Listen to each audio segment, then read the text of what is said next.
The Book of Acts, chapter 23.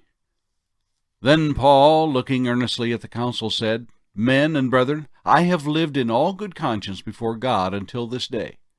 And the high priest Ananias commanded those who stood by him to strike him on the mouth. Then Paul said to him, God will strike you, you whitewashed wall, for you sit to judge me according to the law, and do you command me to be struck contrary to the law? And those who stood by said, Do you revile God's high priest? Then Paul said, I did not know, brethren, that he was the high priest, for it is written, You shall not speak evil of a ruler of your people. But when Paul perceived that one part were Sadducees and the other Pharisees, he cried out in the council, Men and brethren, I am a Pharisee, the son of a Pharisee. Concerning the hope and resurrection of the dead, I am being judged. And when he had said this, a dissension arose between the Pharisees and Sadducees, and the assembly was divided. For the Sadducees say that there is no resurrection, and no angel or spirit. But the Pharisees confess both. Then there arose a loud outcry, and the scribes of the Pharisees' party arose and protested, saying, We find no evil in this man. But if a spirit or an angel has spoken to him, let us not fight against God.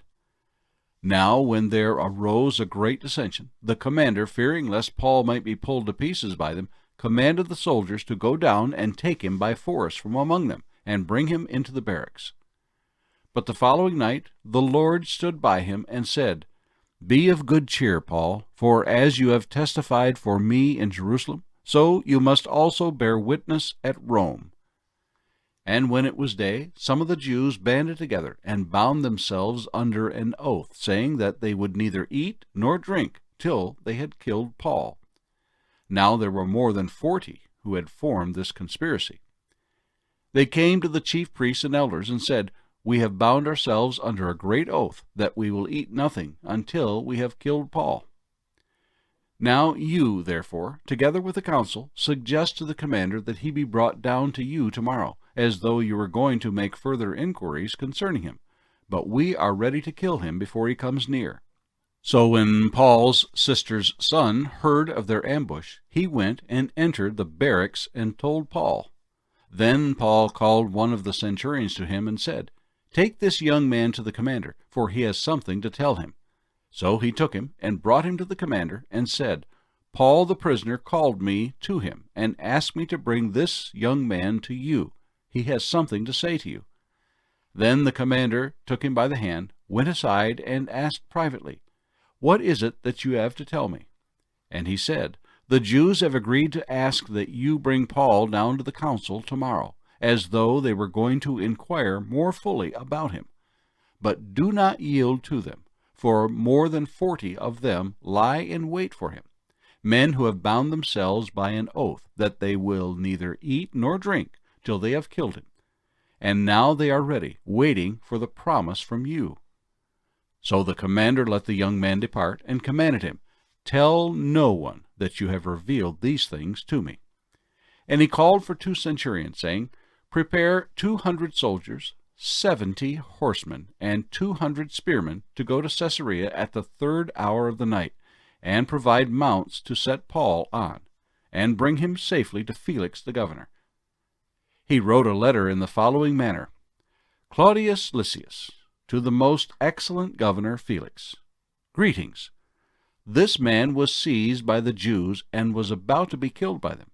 Coming with the troops, I rescued him, having learned that he was a Roman. And when I wanted to know the reason they accused him, I brought him before their council. I found out that he was accused concerning questions of their law, but had nothing charged against him deserving of death or chains. And when it was told me that the Jews lay in wait for the man, I sent him immediately to you, and also commanded his accusers to state before you the charges against him. Farewell. Then the soldiers, as they were commanded, took Paul and brought him by night to Antipatris. The next day they left the horsemen to go on with him and return to the barracks. When they came to Caesarea and had delivered the letter to the governor, they also presented Paul to him. And when the governor had read it, he asked what province he was from. And when he understood that he was from Cilicia, he said, I will hear you when your accusers also have come. And he commanded him to be kept in Herod's praetorium. The Book of Acts, chapter 24. Now after 5 days Ananias the high priest came down with the elders and a certain orator named Tertullus. These gave evidence to the governor against Paul.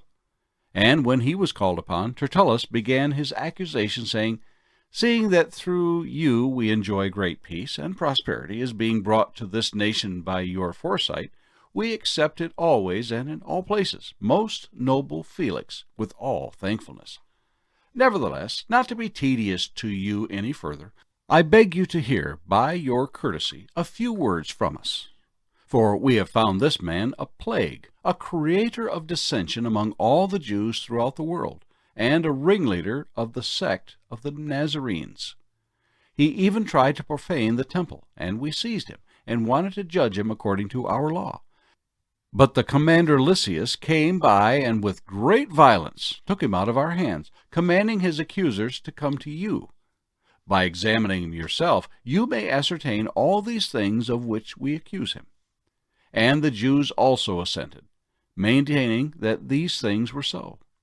Then Paul, after the governor had nodded to him to speak, answered, Inasmuch as I know that you have been for many years a judge of this nation, I do the more cheerfully answer for myself, because you may ascertain that it is no more than 12 days since I went up to Jerusalem to worship, and they neither found me in the temple disputing with anyone, nor inciting the crowd, either in the synagogues or in the city. Nor can they prove the things of which they now accuse me. But this I confess to you, that according to the way which they call a sect, so I worship the God of my fathers, believing all things which are written in the law and in the prophets. I have hope in God, which they themselves also accept, that there will be a resurrection of the dead, both of the just and the unjust. This being so, I myself always strive to have a conscience without offense toward God and men. Now, after many years, I came to bring alms and offerings to my nation, in the midst of which some Jews from Asia found me purified in the temple, neither with a mob nor with tumult. They ought to have been here before you to object if they had anything against me. Or else let those who are here themselves say if they found any wrongdoing in me while I stood before the council, unless it is for this one statement which I cried out standing among them, Concerning the resurrection of the dead, I am being judged by you this day. But when Felix heard these things, having more accurate knowledge of the way, he adjourned the proceedings, and said, When Lysias the commander comes down, I will make a decision on your case. So he commanded the centurion to keep Paul, and to let him have liberty, and told him not to forbid any of his friends to provide for or visit him. And after some days, when Felix came with his wife Drusilla, who was Jewish, he sent for Paul and heard him concerning the faith in Christ. Now, as he reasoned about righteousness, self-control, and the judgment to come, Felix was afraid and answered, Go away for now. When I have a convenient time, I will call for you. Meanwhile, he also hoped that money would be given him by Paul, that he might release him. Therefore he sent for him more often and conversed with him. But after 2 years Porcius Festus succeeded Felix, and Felix, wanting to do the Jews a favor, left Paul bound. Psalm 101. A Psalm of David. I will sing of mercy and justice. To you, O Lord, I will sing praises. I will behave wisely in a perfect way. Oh, when will you come to me? I will walk within my house with a perfect heart. I will set nothing wicked before my eyes. I hate the work of those who fall away. It shall not cling to me. A perverse heart shall depart from me. I will not know wickedness. Whoever secretly slanders his neighbor, him I will destroy. The one who has a haughty look and a proud heart, him I will not endure. My eyes shall be on the faithful of the land, that they may dwell with me. He who walks in a perfect way, he shall serve me. He who works deceit shall not dwell within my house. He who tells lies shall not continue in my presence. Early I will destroy all the wicked of the land, that I may cut off all the evildoers from the city of the Lord.